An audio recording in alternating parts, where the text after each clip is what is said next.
So, kamusta na mga idol? PBL updates tayo ngayon, pero bago tayong magpatuloy, pa-like and subscribe naman po at pa-hit ng notification bell para updated kayo sa ating mga daily PBL updates. So, sa mga hindi pa po nakakaalam, narito na po ang ating mga kumpletong listahan ng mga player nga po o star player na lumipat nga po sa iba't ibang mga team ngayong PBL All Filipino Conference 2024. So, unahin na nga po natin sa kupunan ng Creamline Cool Smashers ang star player o dalawang star player na lumipat nga po sa kanila. Unang-una na po sa ating listahan, no, sa Creamline Cool Smashers, eto nga pong si Denden Lazaro at si Bea De Leon. Alam nyo, itong dalawang star player na ito talagang malakas at maaasahan sa Choco Mucho. Kapitana pa yung isa, si Bea De Leon, pero alam nyo naman, no, siyempre nagbabago ang sistema ng mga team, especially yung mga offer, naglalakihan yan. So nakakalungkot man, maging masaya na lang tayo sa dalawang star player na ito na nadagdag nga po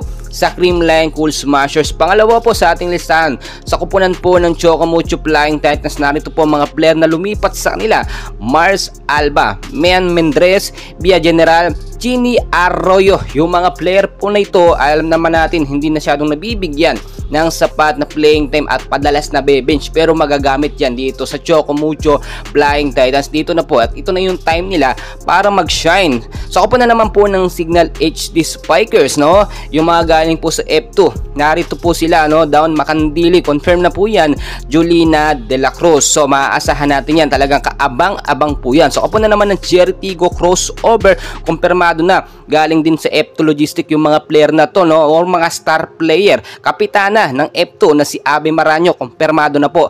Araga lang, which is alam naman natin, magagaling na player ng F2 Logistic. So sa kupunan naman tayo o team ng PLDT High Speed Hitters, no, kumpirmado na din, no, magagaling din ito sa F2. Kim DY, no, Kim Pajardo, Majoy Baron, which is alam naman natin, magagaling talaga ito, matatangkad ito, pero mag-shine sila or mas mag-shine sila dito sa PLDT High Speed Hitters. So sa Petrogas Angels, ito unahin na natin, no, Bagyong Pablo o Myla Pablo, which is alam naman natin, malakas talaga ito, sayang ito, pero dito sa Petrogas mas magagamit siya, bumalik siya sa dating niyang kupunan. Etong si Mitch Morente, Joy Docoron at Ethan Arce, which is kumpirmado na yung mga player na yan nalilipat dyan o bumalik nga, no, dito sa Petrogas Angels. So upo na naman ng Akari Chargers, no, etong si Gretchel Sortones, no, or Soltones, no, kumpirmado na po yan, nakalipat na, no, dito nga po sa Akari Chargers. So upo na naman ng next lead